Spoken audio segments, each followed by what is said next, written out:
Hi hello ಗೆಳರ, welcome back to Golden Gun YouTube ಚಾನಲ್ಗೆ ಸ್ವಾಗತ ಸುಸ್ವಾಗತ. ನೋಡಿ, ಪ್ರತಿಯೊಂದು ನಾನು ಪ್ರೈವೇಟ್ ಸ್ಕಾಲರ್ಶಿಪ್ ಬಗ್ಗೆ ಕೊಡ್ತಾ ಇರ್ತೀನಿ ಇನ್ಫಾರ್ಮೇಷನ್ಸ್, ಒಂದೊಂದು ಅಪ್ಡೇಟ್ಸು. ನೋಡಿ, ಇದು ಒಂದು ವೆರಿ ಜೆನ್ಯೂನ್ ಆಗಿ ಮತ್ತು ಪ್ರತಿಯೊಬ್ಬ ಸ್ಟೂಡೆಂಟ್ಸ್ಗೂ ಬರುವಂಥ ಸ್ಕಾಲರ್ಶಿಪ್ಪು. ಎಷ್ಟು ಲಕ್ಷದವರೆಗೂ ಸ್ಕಾಲರ್ಶಿಪ್ ಬರುತ್ತೆ ಅಂದರೆ, ನೀನು ಈ ವಿಡಿಯೋದಲ್ಲಿ ಕೊನೆವರೆಗೂ ನೋಡಿದ್ರೆ ಯಾವ ಥರ ಸ್ಕಾಲರ್ಶಿಪ್ಪು, ಎಷ್ಟು ಎಲಿಜಿಬಿಲಿಟಿ, ಏನು ಡಾಕ್ಯುಮೆಂಟ್ಸ್ ಏನಿರಬೇಕು ಎಲ್ಲ ನೋಡಿ, ಪ್ರತಿಯೊಬ್ಬರಿಗೂ ಬರುತ್ತೆ. ಯಾವೊಂದು ಸ್ಟೂಡೆಂಟ್ಸ್ ಮಿಸ್ ಮಾಡ್ಕೋಬೇಡಿ. ಬೇಕಾದ್ರೆ ಎಕ್ಸಾಂಪಲ್ ನಾನು ಇದು ಬೇರೆ ಸ್ಕಾಲರ್ಶಿಪ್ಪು, ಈ ಥರ ನಮಗೆ ಈ ಥರ ಮೇಲೆ ಎಷ್ಟೊಂದು ಜನ ನಮಗೆ ಇರೋದ ಇಲ್ಲ, ಆಮೇಲೆ ಅಪ್ಲೈ ಮಾಡೋಕ್ಕೆ ಹೋಗೋದ. ಈಗ ಎಕ್ಸಾಂಪಲ್ ನೋಡಿ, HDFC ಬ್ಯಾಂಕ್ ECS ಪರಿವರ್ತನಾ, ಇದು ಒಂದು ಪ್ರೈವೇಟ್ ಆರ್ಗನೈಜೇಷನ್ಸ್. ಈ ಒಂದು ಬ್ಯಾಂಕ್ ನಮಗೆ ಕೊಡ್ತಿರೋ ಸ್ಕಾಲರ್ಶಿಪ್ 1 ಲ್ಯಾಕ್ ರುಪೀಸ್ ಕೊಟ್ಟಿದ್ದ ಸ್ಕಾಲರ್ಶಿಪ್ ಇನ್ನೂ ಬರುತ್ತೆ ಮುಂದೆ ಬರೋ ದಿನಗಳಲ್ಲಿ. ಈ ಥರ ನೀವು ಎಲ್ಲರೂ ಸ್ಕಾಲರ್ಶಿಪ್ಗೆ ಅಪ್ಲೈ ಮಾಡಿ, ಎಲ್ಲ ಸ್ಕಾಲರ್ಶಿಪ್ ತೊಗೋಬೇಕಂದ್ರೆ ನಾನು ಹೇಳೋಣ ಸ್ಟೆಪ್ ಬೈ ಸ್ಟೆಪ್ ಮಾಡಿ, ವಿತಿನ್ ಒಂದು 5 to 10 ಮಿನಿಟ್ಸ್ ಒಳಗಡೆ ನಾನೆಲ್ಲ ಹೇಳ್ತಾ ಇರ್ತೀನಿ. ಒಂದು ಸರಿ ನೀವೇನಾದರೂ ಒಂದು ಸರಿ ಮಾಡೋದ್ರಿಂದ ನೆಕ್ಸ್ಟ್ ಬರೋ ಸ್ಕಾಲರ್ಶಿಪ್ನ ನೀವು ಯಾರು ಎಷ್ಟು ಬೇಕಾದ್ರೂ ಅಪ್ಲೈ ಮಾಡ್ಬೋದು.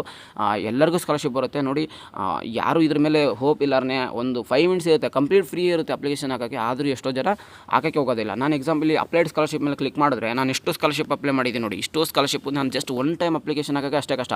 ಸೆಕೆಂಡ್ ಟೈಮ್ ಏನಾಗುತ್ತೆ, ಸೇವ್ ಆ್ಯಂಡ್ ಸಬ್ಮಿಟ್ ಥರ, ಅಂದರೆ ಆಲ್ರೆಡಿ ಹಾಕಿರ್ತೀವಿ, ಆಲ್ರೆಡಿ ಡೇಟಾ ಇರುತ್ತೆ, ಅದನ್ನ ಸೇವ್ ಆ್ಯಂಡ್ ಕಂಟಿನ್ಯೂ ಮುಂದೆ ಹೋಗ್ತಾ ಇರೋದು.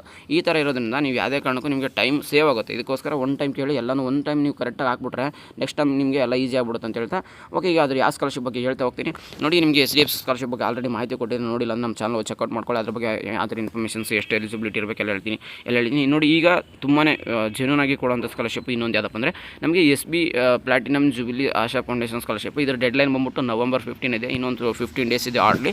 ಅದಕ್ಕೆ ಎಲ್ಲರೂ ಹೋಗ್ಬಿಟ್ಟು ಈ ಸ್ಕಾಲರ್ಶಿಪ್ಗೆ ಅಪ್ಲೈ ಮಾಡಿ ಅಂತ ಹೇಳ್ತೀನಿ. ಹಾಕೋಕ್ಕಿಂತ ಮುಂಚೆ ನಿಮಗೆ ಏನೇನು ಎಲಿಜಿಬಿಲಿಟಿ ಇರಬೇಕು ಅದನ್ನು ನೋಡ್ಕೊಂಡೋಗಿ. ಯಾಕಂದರೆ ಸುಮ್ಮನೆ ಸ್ಕಾಲರ್ಶಿಪ್ ಅಪ್ಲೈ ಮಾಡೋದ್ರಿಂದ ಎಲ್ಲರಿಗೂ ಬರಲ್ಲ, ಅದಕ್ಕೋಸ್ಕರ ಹೇಳೋದು. ಈ ಒಂದು ನಾನು ಈಗ ಜಾಸ್ತಿ ಸ್ಟೂಡೆಂಟ್ಸು ಅಂಡರ್ ಗ್ರಾಜುಯೇಟ್ ಸ್ಟೂಡೆಂಟ್ಸ್ ನೋಡೋದ್ರಿಂದ ನಾನು ಡಿಗ್ರಿ ಸ್ಟೂಡೆಂಟ್ಸ್ ಹೇಳ್ತೀನಿ, ಮತ್ತು ನಿಮಗೆ ಎಲ್ಲ ಒಂದು ಸ್ಟೂಡೆಂಟ್ಸ್ಗೂ ಇದು ಅಪ್ಲೈ ಆಗುತ್ತೆ. ಓಕೆ, ಈಗ ಅಂಡರ್ ಗ್ರಾಜುಯೇಟ್ ಸ್ಟೂಡೆಂಟ್ಸ್ಗೆ ಅಂತ ಬಂದರೆ, ಮೊದಲನೇದು ಎಲಿಜಿಬಿಲಿಟಿ, ನೀವು ಫಸ್ಟ್ ಇಂಡಿಯನ್ ನ್ಯಾಷನಲ್ಸ್ ಇರಬೇಕು, ನೀವು ಇಂಡಿಯನ್ಸ್ ಆಗಿರಬೇಕು. ಸ್ಕಾಲರ್ಶಿಪ್ ಎಷ್ಟು ಬರುತ್ತೆ ಅಂದರೆ, ನೀವು ಏನಾದರೂ ಅಂಡರ್ ಗ್ರಾಜುಯೇಟ್ ಸ್ಟೂಡೆಂಟ್ಸ್ ಆದರೆ 75 ಲ್ಯಾಕ್ ಇರುತ್ತೆ. ಇನ್ನೂ ನೋಡ್ತಾ ಹೋಗ್ಬೋದು, ನಿಮಗೆ 20 ಲ್ಯಾಕ್ವರೆಗೂ ಬರುತ್ತೆ ಬೇರೆ ಒಂದು ಕೋರ್ಸಸ್ಗಾದರೆ. ಅದನ್ನೆಲ್ಲ ನೀವು ಅಪ್ಲೈ ಮಾಡಿ ಅಂತ ಹೇಳ್ತಾ, ಈಗ ನಾನು ಜಸ್ಟ್ ಅಂಡರ್ ಗ್ರಾಜುಯೇಟ್ ಸ್ಟೂಡೆಂಟ್ಸು ಮತ್ತು ಮೆಡಿಕಲ್ ಸ್ಟೂಡೆಂಟ್ಸ್ ಸಪ್ರೇಟ್ ಇದೆ. ಇದೆಲ್ಲ ಲಿಂಕ್ ಎಲ್ಲಿ ಸಿಗುತ್ತೆ ಅಂದರೆ, ನಮ್ಮ ಒಂದು ವಾಟ್ಸಪ್ ಚಾನಲ್ ಸಿಗುತ್ತೆ. ಲಿಂಕ್ ಬೇಕಾದ್ರೆ ನಮ್ಮ ಒಂದು ಕಮೆಂಟ್ ಬಾಕ್ಸಲ್ಲೆಲ್ಲ ಡಿಸ್ಕ್ರಿಪ್ಷನ್ ಕೊಟ್ಟಿರ್ತೀನಿ, ಹೋಗಿ ಜಾಯ್ನ್ ಆಗಿ. ಎಲ್ಲ ಒಂದು ಸ್ಕಾಲರ್ಶಿಪ್ ಬಗ್ಗೆ ಅಪ್ಡೇಟ್ ಸಿಗುತ್ತೆ. ರಿಸಲ್ಟ್ ಬಿಟ್ಟಾಗ ನಾನು ಯಾವ ಥರ ಚೆಕ್ ಮಾಡೋದು ಅಂತ ಕೂಡ ಹೇಳ್ಕೊಡ್ತೀನಿ ಇಂದು ಬರೋ ದಿನಗಳಲ್ಲಿ. ಇದಕ್ಕೆ ಅಪ್ಲೈ ಮಾಡೋದು ಹೆಂಗೆ ಅಂತ ಹೇಳ್ಕೊಡ್ತೀನಿ. ಫಸ್ಟ್ ಎಲಿಜಿಬಿಲಿಟಿ ಚೆಕ್ ಮಾಡೋಣ. ಎಲಿಜಿಬಿಲಿಟಿ ಮೇಲೆ ಕ್ಲಿಕ್ ಮಾಡಿದ್ರೆ ನಿಮಗೆ ಮೊದಲನೇದು ಎಲಿಜಿಬಿಲಿಟಿ 4 ಎಲಿಜಿಬಿಲಿಟಿ ಇದ್ದಾವೆ. ಇಷ್ಟು ನಿಮಗೆ ಒಂದು ಪಾಸ್ ಆಗ್ಬಿಟ್ಟು ನೀವು ಸ್ಕಾಲರ್ಶಿಪ್ಗೆ ಎಲಿಜಿಬಲ್ ಇರ್ತಾರೆ ಅಪ್ಲಿಕೇಶನ್ ಹಾಕೋಕ್ಕೆ. ಓಕೆ, ಮೊದಲನೇದು ಏನಪ್ಪ ಅಂದರೆ, application should be Indian nationals. ನೀವು ಮೊದಲನೇದಾಗಿ ಇಂಡಿಯನ್ಸ್ ಆಗಿರಬೇಕು. ಮೊದಲನೇದು ಎಲಿಜಿಬಿಲಿಟಿ ಆಲ್ಮೋಸ್ಟ್ ಎಲ್ಲರೂ ಪಾಸ್ ಆಗ್ತೀರಾ, ಎಲ್ಲ ನಮ್ಮ ಇಂಡಿಯನ್ಸೇ ಇರ್ತೀರಾ. Applicant must be pursuing an under graduated course any year. ನೀವು ಯಾವುದೇ ಫಸ್ಟ್ ಇಯರ್ ಇರ್ಬೋದು, ಸೆಕೆಂಡ್ ಇಯರ್ ಇರ್ಬೋದು, ಥರ್ಡ್ ಇಯರ್, ಫೋರ್ತ್ ಇಯರ್, ನೀವು ಫೈನಲ್ ಇಯರ್ ಇದು ಕೂಡ ಅಪ್ಲೈ ಮಾಡ್ಬೋದು ಅಂತ ಹೇಳಿದರೆ. ಎನಿ ಇಯರ್ ಅಂತ ಹೇಳಿದ್ರೆ ಫ್ರಮ್ ಪ್ರೀಮಿಯರ್ ಯೂನಿವರ್ಸಿಟಿ, ಯಾವುದಾದೊಂದು ಅಂದರೆ ಒಳ್ಳೆ ಯೂನಿವರ್ಸಿಟಿಲಿ ಅಂತ ಹೇಳ್ತಿದ್ದಾರೆ ಅವರು. ಕಾಲೇಜ್ ಇನ್ ಇಂಡಿಯಾ, ಅದು ಕಾಲೇಜ್ ಅದು ಇಂಡಿಯಾದಾಗಿರಬೇಕು. As is listed in the top 300 institutes according the latest NIRF rank. ನೋಡಿ, NIRF ರ್ಯಾಂಕಿಂಗ್ ಅಂತಂದರೆ ನಿಮ್ಗೆ ಗೂಗಲ್ ಸರ್ಚ್ ಮಾಡಿ ಸಿಗುತ್ತೆ. ಅದರಲ್ಲಿ ನಿಮಗೆ ಟಾಪ್ 300 ಇನ್ಸ್ಟಿಟ್ಯೂಟ್ಸ್ ಅಂದರೆ ಆಲ್ಮೋಸ್ಟ್ ಎಲ್ಲ ಕಾಲೇಜಸ್ ಅದರಲ್ಲಿ ಇನ್ಕ್ಲೂಡ್ ಆಗ್ತವೆ. ಕರ್ನಾಟಕದಲ್ಲಿರುವಂಥ ಎಲ್ಲ ಆಲ್ಮೋಸ್ಟ್ ನಿಮ್ಮ ಕಾಲೇಜಸ್ ಆದರೆ ಅದರೊಳಗಡೆ ಬರ್ತದೆ. ಆ NIRF ರ್ಯಾಂಕಲ್ಲಿ ನಿಮಗೆ ಟಾಪ್ 300 ಇದ್ದರೆ ನಿಮಗೆ ಎಲ್ಲರೂ ಎಲಿಜಿಬಲ್ ಇರ್ತಾರೆ, ಆಲ್ಮೋಸ್ಟ್ ಎಲ್ಲರೂ ಇರ್ತಾರೆ. ಇದು ಕೂಡ ನೀವು ಅಪ್ಲೈ ಆಗುತ್ತೆ. ಆಮೇಲೆ student must have secured 7 CGP ಅಲ್ಲ 75% above or in their previous academic year. ನಿಮ್ಮದು ಅಕಾಡೆಮಿಕ್ ಇಯರ್ಲಿ ಅಂದರೆ ನೀವೇನಾದ್ರು ಸೆಕೆಂಡ್ ಇಯರ್ ಓದ್ತಿದ್ರೆ ಫಸ್ಟ್ ಇಯರ್ಲಿ, ಇಲ್ಲ ಥರ್ಡ್ ಇಯರ್ ಓದ್ತಿದ್ರೆ ಸೆಕೆಂಡ್ ಇಯರ್ಲಿ, ನಿಮ್ಮದು ಇಂಜಿನಿಯರ್ ಸ್ಟೂಡೆಂಟ್ಸ್ ಆದರೆ 7 CGP ಇರಬೇಕು. ನಿಮ್ದು ಏನಾದ್ರು ಪರ್ಸೆಂಟೇಜ್ ಕೊಡ್ತಿದ್ರೆ ನಿಮಗೆ 75% ಆದರೆ ಇರಬೇಕು. ಯಾಕಂದರೆ ತುಂಬ ಜನ ಸ್ಟೂಡೆಂಟ್ಸ್ ಅಪ್ಲೈ ಮಾಡೋದ್ರಿಂದ ಯಾರು ಇದ್ರ ಮೇಲೆ ಎಲಿಜಿಬಲ್ ಇರ್ತಾರೆ ಅವ್ರಿಗೆ ಮಾತ್ರ ಸ್ಕಾಲರ್ಶಿಪ್ ಕೊಡೋಕ್ಕೆ ಈಸಿ ಆಗುತ್ತೆ.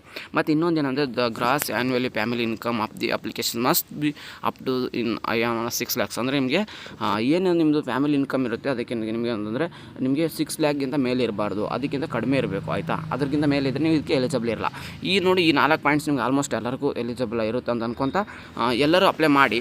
ಮತ್ತು ಇದರಲ್ಲಿ ಮೇನ್ ಅಂತ ಕೊಟ್ಟವ್ರೆ ನಿಮ್ಮದು ಕಾಲೇಜ್ 300 ಇರಬೇಕು. ಮತ್ತು ನಿಮಗೆ ಪರ್ಸೆಂಟೇಜ್ ಕೂಡ ಅದರಲ್ಲಿ ಸ್ವಲ್ಪ ಸ್ಟೂಡೆಂಟ್ಸ್ಗೆ there is a provisional of 10% relaxation students belong to SC/ST students.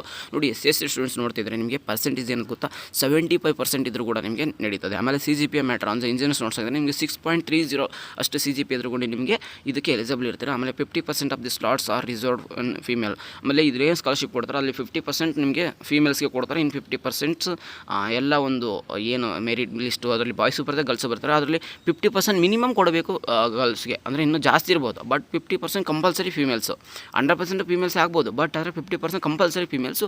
ಅದ್ರ ಮೇಲೆ ಏನಿರ್ತಾರೆ ಅವ್ರಿಗೆಲ್ಲ ನಿಮಗೆ ಕಾಂಪಿಟೇಷನ್ಸ್ ಅಂದರೆ ನಿಮ್ಮ ಮಾರ್ಕ್ಸ್ ಆಯಿತು ಅದನ್ನೆಲ್ಲ ನೋಡ್ಬಿಟ್ಟು ನಿಮಗೆ ಏನು ಕೊಡ್ತಾರೆ. ಇನ್ನು 50% ರಿಸರ್ವ್ಡ್ ಫಾರ್ SC ST, ಆಮೇಲೆ 25% ಫಾರ್ SC ಮತ್ತು 25% ಫಾರ್ ST. ನೋಡಿ ನಿಮಗೆ ಅನ್ಕೋಬೋದು ಇದರಲ್ಲಿ ಮತ್ತು ಜನರಲ್ ಡಿಗ್ರಿ ಸ್ಟೂಡೆಂಟ್ಸ್ಗೆ ಇಲ್ಲವೇ ಇಲ್ಲ ಅಂತಂತೂ ಇಲ್ಲ, ಆದರೆ ಅವರು ಇದ್ದಾರೆ. ನೋಡಿ ನಿಮಗೆ 50% ಫೀಮೇಲ್ಸ್ ಅಂದರೆ ಏನು 50%ಅಲ್ಲಿ ನಿಮಗೆ ಎಲ್ಲ ಬರ್ಬೋದು. ಮತ್ತು ಅದನ್ನು ನೀವು 100% ಕನ್ವರ್ಟ್ ಮಾಡಿ ಅದರಲ್ಲಿ ಮತ್ತೆ ನಿಮಗೆ 50% SC ಮತ್ತು ಇನ್ನು 50% ST ಅದರಾಗಿರುತ್ತೆ. ಅಲ್ಲಿ 25 ಈಸ್ ಕೊಡ್ತಾರೆ. ಆಮೇಲೆ ಬೇರೆ ಸ್ಟೂಡೆಂಟ್ಸ್ಗೂ ಕೊಡ್ತಾರೆ. ಆಮೇಲೆ please upload SBI bank account passbook in the applications form.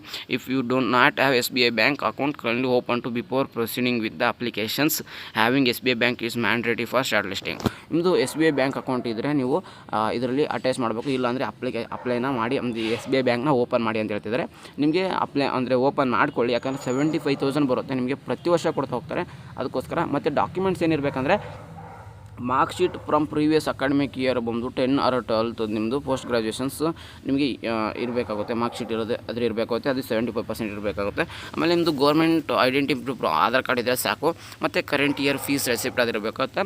ಆಮೇಲೆ proof of current year admissions ಅದೇ ಫೀಸ್ ರೆಸಿಪ್ಟ್ ಇದ್ದರೆ ಸಾಕು, ಇಲ್ಲಾಂದರೆ ನಿಮ್ಮದು ಬೋನಫೈಡ್ ಸರ್ಟಿಫಿಕೇಟ್ ಇಲ್ಲ ಅಡ್ಮಿಷನ್ ಲೆಟ್ರು ಯಾವುದೋ ಒಂದಿದ್ರೆ ಸಾಕು. ಆಮೇಲೆ ಬ್ಯಾಂಕ್ ಅಕೌಂಟ್ದು ಆದರೆ ನಿಮ್ಮದು ಪಾಸ್ಬುಕ್ ಆಲ್ರೆಡಿ ಇತ್ತಂದರೆ ಒಳ್ಳೆಯದು, ಇಲ್ಲಾಂದರೆ ಓಪನ್ ಮಾಡ್ಕೊಳ್ಳಿ ಅಂತ ಹೇಳಿದ್ದಾರೆ. ಆಮೇಲೆ 16 ಫಾರ್ಮ್ ಅಲ್ಲಿರುತ್ತೆ ನಿಮಗೆ ಪ್ರೂಫ್ ಆಫ್ ಇನ್ಕಮ್, ನಿಮಗೆ ಏನು ಇನ್ಕಮ್ ಸರ್ಟಿಫಿಕೇಟ್ ಇರುತ್ತಲ್ಲ ಗೌರ್ಮೆಂಟಿಂದ ಕೊಟ್ಟಿರೋದು ಅದೇ ಇದ್ದರೆ ಸಾಕು. ಆಮೇಲೆ ಫೋಟೋಗ್ರಾಫ್ ಆಫ್ ದಿ ಅಪ್ಲಿಕೆಂಟ್ಸ್ ಒಂದು ಫೋಟೋ ಇದ್ದರೆ ಸಾಕು, ಪಾಸ್ಪೋರ್ಟ್ ಸೈಜ್ ಫೋಟೋ.